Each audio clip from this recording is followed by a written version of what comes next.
भाइयों बहनों नमस्कार। All India anganwadi news channel में आपका स्वागत है। चैनल से जुड़ने के लिए नीचे दिख रहे रेड कलर के सब्सक्राइब बटन पर आपको सबसे पहले क्लिक करना है। फिर साइड में एक नोटिफिकेशन बेल यानी घंटी बन के आएगी, उस पर जब आप दबाएंगे तो 3 घंटी आपको दिखेंगी, जिनमें सबसे ऊपर आल वाली घंटी आप लोगों को दबा लेनी है। आंगनबाड़ी सेविका सहायिका मिनी बहनों, आज शाम की सच्ची खबरों में आप सभी का स्वागत है। भाइयों बहनों, वीडियो को जरूर लाइक कर देना और जो भाई बहन चैनल से ना जुड़े हो वो सबसे पहले तो अपने चैनल से जुड़ जाएं, चैनल को सब्सक्राइब कर लें और अपनी बेल को आल पर दबा लें। तो आज हम बात करने वाले हैं आपके पोषाहार से जुड़ी हुई कुछ बातों की, कैसे क्या नियम कायदे होते हैं उन पर भी अभी इस वीडियो में चर्चा करेंगे।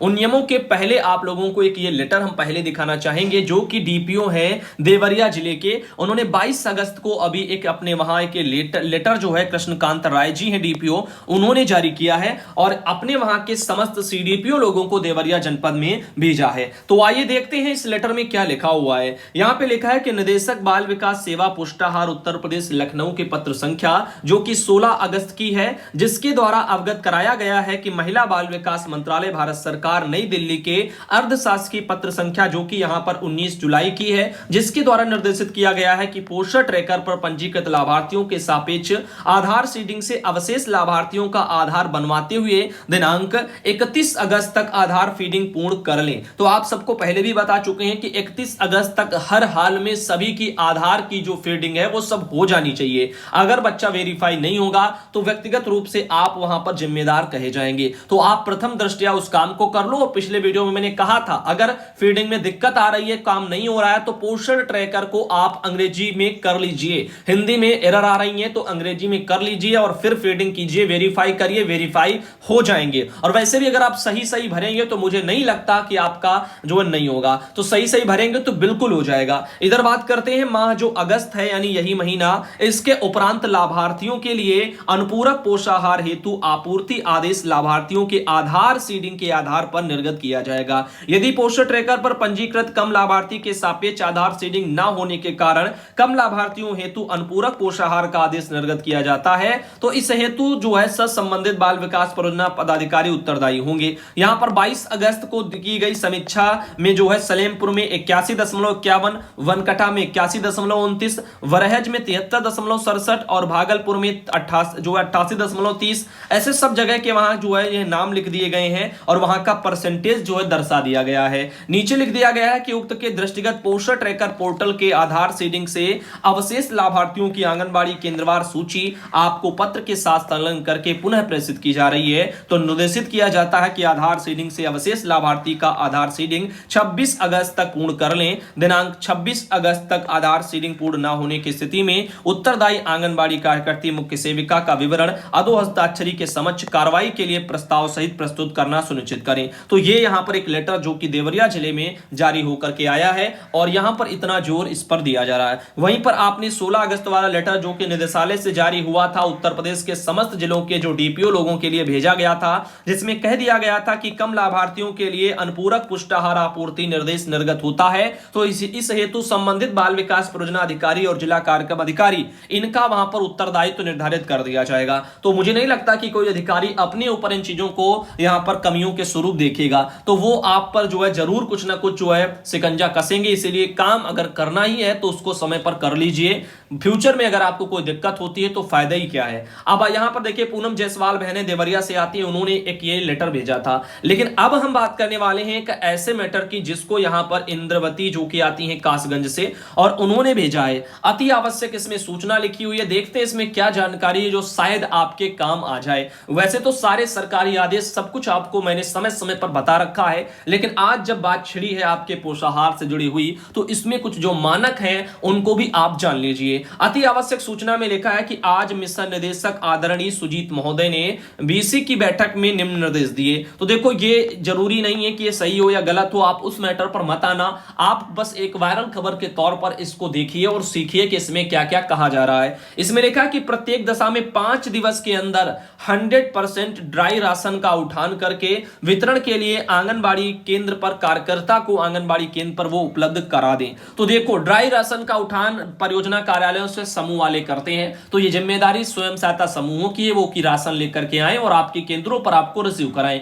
जिन भी केस में कहीं कहीं आप देख रहे हैं कार्यकर्ता को रिसीव ना करा करके समूह मनमानी करता है या फिर वहां के अन्य जो है वहां पर जनप्रतिनिधिगण अगर मनमानी करते हैं, तो ये उनकी कमियां हैं। चाहो तो आप इसके खिलाफ एक्शन ले सकते हो, चाहो आप अपने वहां जिले पर डीएम के पास जाकर के शिकायत कर सकते हैं कि काम मानक के अनुसार नहीं हो रहे हैं, भ्रष्टाचारी वहां पर अंजाम दी जा रही है। तो कार्यकर्ता बहनों, आपके ऊपर जो भी प्रेशर बन रहा होगा आपके क्षेत्र में लोगों के द्वारा, वो कम हो जाएगा। इधर हम बात करते हैं दूसरे पॉइंट की, जो कि स्वयं सहायता समूह के सदस्यों के द्वारा केवल कोटे की दुकान से ड्राई राशन उठाकर पैकेट बनाते हुए आंगनबाड़ी कार्यकर्ता को उपलब्ध कराना है। किसी भी प्रकार के वितरण का कार्य स्वयं सहायता समूह के सदस्यों के द्वारा नहीं किया जाना है, केवल और केवल राशन का उठाकर आंगनबाड़ी कार्यकर्ता को दिया जाना है। लेकिन इस केस में मैं कहना चाहूंगा, देखो ये कोई सरकारी आदेश नहीं है, तो इसमें लिखी गई सारी बातें जो है सही नहीं है। मैं आपको समझा चुका हूं, क्योंकि सारे सरकारी आदेश जो सही हैं वो हमने पहले ही आपको दिखा रखे हैं। आप जानते हो कि जो है राशन वितरण के दौरान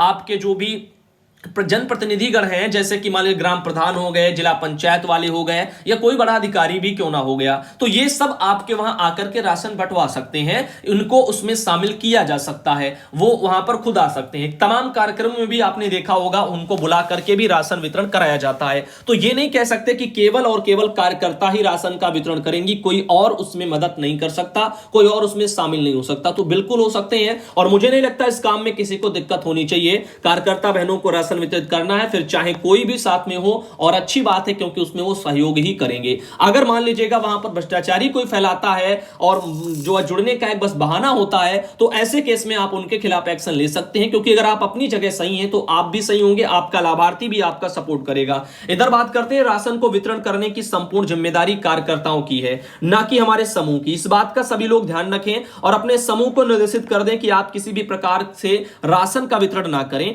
केवल और केवल आप कोटे की दुकान से राशन का उठान करके पैकेट बनाते हुए कार्यकर्ता को उपलब्ध करा दें और उससे रिसीविंग प्राप्त कर लें। तो देखो मेन काम क्या है, चीजों को पहुंचाना केंद्रों तक, ये सत्य है और ये आपको बताया जा चुका है कि आंगनबाड़ी बहनों का काम है वितरण करना, और लेकिन जो समूह का काम है वो वहां पर पहुंचाना समूह का काम है, तो वो उनका कार्य है। लेकिन यहां पर काफी जगह मदद ली जा रही है समूहों से, तो उसमें कोई दो राय नहीं है, क्योंकि ऐसे भी कहीं ना कहीं आदेश देखे गए हैं कि लोगों को उसमें जनप्रतिनिधियों को अगर शामिल किया जा सकता है पारदर्शिता के लिए, तो वो भी वहां पर हो सकते हैं। अगर उनको लगता है कि हमें साथ में बंटवाना है, हम भी सहयोग करेंगे, तो करने दीजिए, क्या जो है बुराई है। यहां पर आप देखिएगा तो शिकायत यह भी मिल रही है कि कई जगहों पर कोटेदार के द्वारा कम राशन दिया जा रहा है। किसी भी दशा में आप कोटेदार से कम राशन उठान ना करें, जितना राशन वह दे रहा है उसे तौल लें। यदि कोई कोटेदार राशन को तौल कर जो है देने से मना करता है, तो तत्काल उसका नाम, उसके वह नंबर से जो है उसको सब कुछ जो है वहां पर अवगत करा दे। किसी भी कोटेदार द्वारा यदि ट्रांसपोर्टेशन के नाम पर किसी भी प्रकार के पैसे मांगे जाते हैं या राशन की मांग की जा रही है, तो कतई उसे ना दें।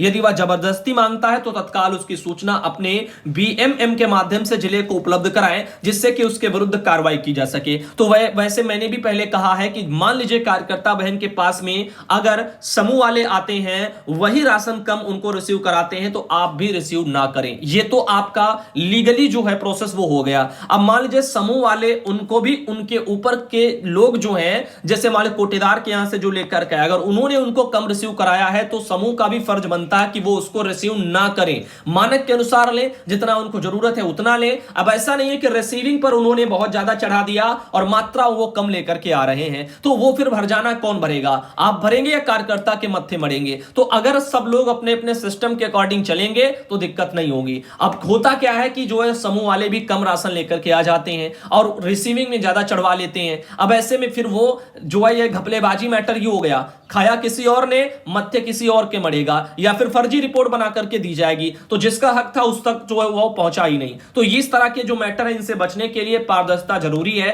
तो समय समय पर अपना अपना जो जिम्मेदारी है उसको आप लोग अपने अपने तरीके से, सही तरीके से जो है अगर निभाएंगे तो ये चीजें नहीं होंगी। तो यहां पर देखो सबको दिक्कत है, ऐसा नहीं कि केवल आंगनबाड़ी कार्यकर्ताओं को इस मेट्रो में दिक्कत होती है, समूह वालों को भी बहुत दिक्कतें होती हैं। कई जगह परियोजना कार्यालयों में जाओ तो जो है आपके आपके बाल विकास विभाग के अधिकारी लोग ही जो है उसमें घटतौली और कटौतियां किए बैठे हैं। अब उसका हर्जाना क्या समूह भरेगा? तो समूह कहेगा हम भाई कहां से भरेंगे, उसको तो कोई नौकरी पर गवर्नमेंट ने नहीं रखा है। तो कई चीजें हैं ऐसी जो कि दिक्कत वाली हैं, और काफी केसेस में क्या होता है कि समूह वाले ही घपलेबाजी मचाए हैं। काफी केसेस में प्रधान जो है उसमें अपना मोटा पेट आगे लेकर के बैठे हुए हैं, वो वहां से डकारने के लिए बैठे हैं, लेकिन मानक के विपरीत वो भी कार्य करवा रहे हैं। तो ऐसे में कोई भी हो XYZ मानक के विपरीत अगर कार्य कर रहा है तो उसके सबूत रखो और उसके बाद में फिर उसके अगेंस्ट आप जो है कार्रवाइयों के लिए आगे बढ़ो। ऑल इंडिया आपका सपोर्ट करेगा, लेकिन अगर आप खुद भ्रष्टाचारी में हैं और भ्रष्टाचारी कर रहे हैं तो आपका कोई किसी भी हालत में सपोर्ट नहीं कर पाएगा। अब देखिए यहां पर इस बात का सभी लोग ध्यान रखें कि सभी स्वयं सहायता समूह को निर्देशित करें कि वह कोटे की दुकान से राशन का उठान करके आंगनबाड़ी केंद्र पर पहुंचा दें, उसमें रिसीविंग प्राप्त कर लें। वितरण में किसी भी प्रकार की भूमिका या भागीदारी स्वयं सहायता समूह की महिलाओं के द्वारा नहीं निभाई। तो यहां पर ये तो लिख दिया गया, लेकिन काफी लोग निभाते हैं और उसको हटाया नहीं जा सकता, क्योंकि अगर उनको लगता है कि होना चाहिए तो मेरे ख्याल से तो होना चाहिए, क्योंकि वो आप अब अपने हिसाब से जाने। हम तो ये देखते हैं कि आप साफ सुथरा राशन वितरण कर रहे हैं, जब साफ सुथरा कर रहे हैं तो दिक्कत कोई होनी ही नहीं चाहिए, चाहे ग्राम प्रधान बंटवाए, चाहे जिला पंचायत वाले आए, चाहे कोई आपका अधिकारी आए। लेकिन यहां पर क्या होता है कि बाल विकास विभाग में इतनी भ्रष्टाचारी है, हमारे ऊपर के जो अधिकारी हैं वो खुद ही ऊपर से जो माल भेज रहे हैं उसमें सब में कटौती करके भेज रहे हैं। अब बताइए ये कटौती कहां जाएगी? कार्यकर्ता जो मिल रहा है उतने की अगर रिपोर्ट बनाएंगी तो फिर वो कटौती वो किसके मत्थे जाएगी? तो वहां पर फर्जीवाड़ा उनसे जबरदस्ती कहीं कहीं करवाया जा रहा है। काफी बहनें नहीं करती हैं तो उसके खिलाफ लड़ती हैं और अंततः उनकी जीत होती है। आगे से उनके साथ ऐसा शोषण उनके विभाग के लोग नहीं कर पाते हैं। इधर इनका कहना है कि मार्केट से दाल का क्रय करके उसका पैकेट बना करके केंद्रों को उपलब्ध कराएं, जिससे कि दाल की भी वितरण उनको किया जाए और मार्केट में जो भी दाल सस्ती है उस दाल का क्रय करें, पैकेट बनाएं और आंगनबाड़ी केंद्र पर उपलब्ध कराएं। ये तो समूह के जो जिम्मेदारी वो मैं बता रहा हूं। ध्यान रहे कि जिन समूहों को आपने टैग किया है उन समूहों का एक बार फिर से वेरिफिकेशन कर लें, क्योंकि 3 दिन के अंदर उन समूहों के खातों में 22,000 अग्रिम धनराशि मिशन के द्वारा प्रदान की जाएगी। तो देखो ये कब का है मैटर, ये पता नहीं, तो ये आएगी 3 दिन के अंदर की नहीं, तो इसको आप छोड़िए, वो पता नहीं कब के मैटर हो सकते। ये नियम मैं आपको बता रहा हूं जो कि यहां पर उनके दिए हुए हैं। अब देखो ये तो हो गए जो आपके इस तरह से वायरल वीडियो में चल रहे हैं। अब इनसे जो जरूरी है वो ये है कि मैंने आपको आज तक क्या बताया, सरकारी आदेशों में क्या था इंपॉर्टेंट वो है। सोशल मीडिया पर जो हर कुछ वायरल हो रहा है वो आपके लिए जरूरी नहीं है, क्योंकि उसमें काफी सच होगा, कुछ जो है अपने अपने हिसाब से होगा। अब मान लीजिएगा अगर टाइप करने वाला अगर समूह का कर्मी होगा तो समूह के अकॉर्डिंग चीजों को पिरो देगा, अगर कार्यकर्ता के अकॉर्डिंग होगा तो कार्यकर्ता के हिसाब से चीजों को रख देगा, या अधिकारी होगा तो अपने हिसाब से कर देगा। तो हर कोई अपने अपने स्वार्थों को निजवाले देखते हुए अपने अपने नए नियम भी उसमें बना करके भेज सकता है। इसीलिए आप उन चीजों को फॉलो करें जो ऑफिशियल आया है। ऑफिशियल में जो नियम है, जो कायदे बने हैं, उनमें यही है कि आंगनबाड़ी कार्यकर्ता को समूह वाले अपना केंद्रों पर जाकर के इसको रिसीव कराएंगे, ऐसा नहीं बाकी और जगह। तो केंद्र पर रिसीव कराना उनकी जिम्मेदारी। ये ट्रांसपोर्टेशन का खर्चा वर्चा ये कोई इसका कहीं प्रावधान नहीं, तो वो सब अपना गवर्नमेंट खुद ही झेलती है। ठीक, अब वो सब आप समझे। अब इधर बात करते हैं कार्यकर्ता अपना क्या करेंगी, उनका वितरण करेंगी और कब करेंगी वही जो, और इस समय पर भी होना चाहिए, यानी 5 तारीख के पहले सब कुछ हो जाना चाहिए। वितरण का भी डेट डिसाइड था ना, तो वो सब चीजें समय पर होनी चाहिए, लेकिन ऐसा होता नहीं है। ऊपर से लेट आया तो नीचे भी लेट जा रहा, कहीं कहीं तो महीनों महीने लेट चलता है, कहीं कहीं इससे ज्यादा भी लेट जो है पहुंच रहा है। अब ऐसे में नियमों की सब अनदेखी ही तो हो रही है। तो नियम तो बन जाते हैं लेकिन उनका जो है पालन नहीं हो पाता है, चाहे वो जो है समय पर देने वाले नियम क्यों ना हो और चाहे वो आपके मात्रा, उसकी गुणवत्ता, हर एक चीज में कमियां ही कमियां देखने को मिलती हैं। जैसे दाल आपने देखी होगी, कई बार सड़ी हुई दालें जो है पहुंचा दी जाती हैं, दाम कसी होती है तो फिर वो चेंज कराई जाती हैं, वरना बस ऐसे ही सब कुछ चलता रहता है। अब ये सड़ा वाला माल आखिर जो खरीद करके लाएगा वो क्यों लाएगा?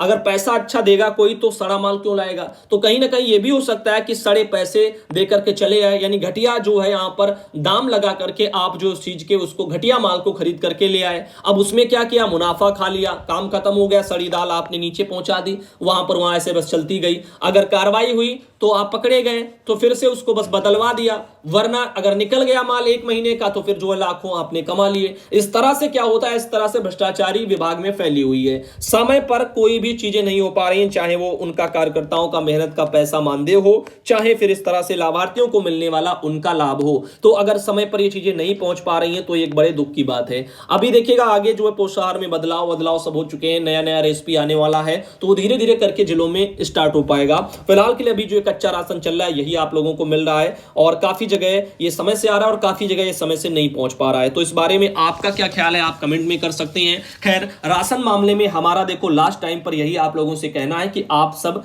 अपने वहां पर अगर जनप्रतिनिधियों को भी शामिल कर लेंगे वितरण के दौरान तो आपके लिए अच्छा होगा, आपके क्षेत्र के लाभार्थी के लिए होगा। जितनी पारदर्शिता आप पोषाहार वितरण में अपने लाभार्थियों के साथ में बरतेंगे, उतना ज्यादा आप अपने जब क्षेत्र में भ्रमण के लिए जाएंगे, लाभार्थी से विजिट करने जाएंगे, चाहे उसके घर भ्रमण हो या अन्य काम से, किसी काम से लेकर के सर्वे के लिए आप जाएंगे, तो अपने क्षेत्र में जब आप जाएंगे तो आपका एक अलग ही जो है नजरिया होगा, आपके प्रति लोगों का जो एक नजरिया है वो अलग ही होगा। लेकिन अगर आप भ्रष्टाचारी में रहेंगे, आप जो चीजों को सही से नहीं कर पाएंगे, तो फिर वहां पर आप जो लोगों का आपके प्रति नजरिया बदल जाएगा और फिर वो तरह तरह की बातें भी करेंगे। इसीलिए हमारा कहना यही है कि सम्मान से बढ़कर कुछ नहीं है, तो पहले जो जिसका है उस तक पहुंचाओ और अपने के लिए फिर लड़ो, ये यहां पर मेन है। अगर आप उनके लिए भी जो है अपना तो मिल नहीं पा रहा है और उनका भी आप छीन लेंगे, तो फिर आप सोचिए वो लोग भी आपको कहेंगे, जैसे हम सब मिलकर के गवर्नमेंट हमारा अगर छीन रही है, मान लीजिए शोषण कर रही है, क्योंकि काम आप ज्यादा कर रहे हो और पैसा आपको नहीं मिल रहा, तो एक तरह का शोषण हुआ। महंगाई बढ़ रही है,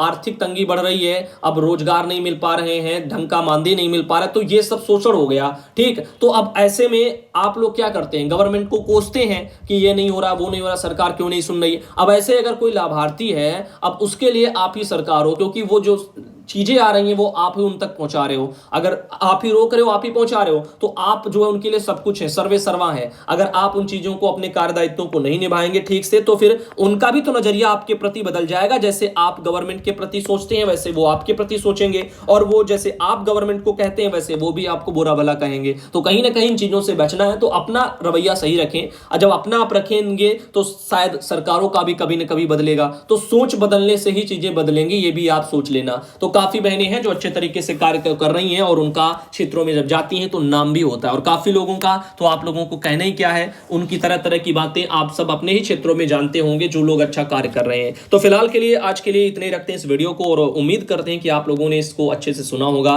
समझा होगा और आगे इन चीजों को फॉलो करेंगे। राशन वितरण में किसी को दिक्कतें ना आए, लेकिन मानक के अनुसार अगर आपको रिसीव नहीं होता है तो आप उसके लिए जरूर लड़ें। ये मैं फिर कह रहा हूं, जरूर लड़ें। अगर आपको कम रिसीव कराया जा रहा है तो बिल्कुल भी आप जो उसको रिसीव ना करें। अगर करना भी है तो जितना आपको दे रहे हैं उतना ही आप जो है रिसीविंग पर दर्ज करें, उतनी ही मात्रा दर्शाएं, फर्जी की मात्रा ना दर्शाएं, अन्यथा आपके जो है ऊपर ये सारा मत जो है ठीकरा मरा जाएगा और आपको ही हर्जाना भरना पड़ेगा अगर कुछ होता है तो इस बारे में हमारा यही कहना है, आप लोगों को समझाना है।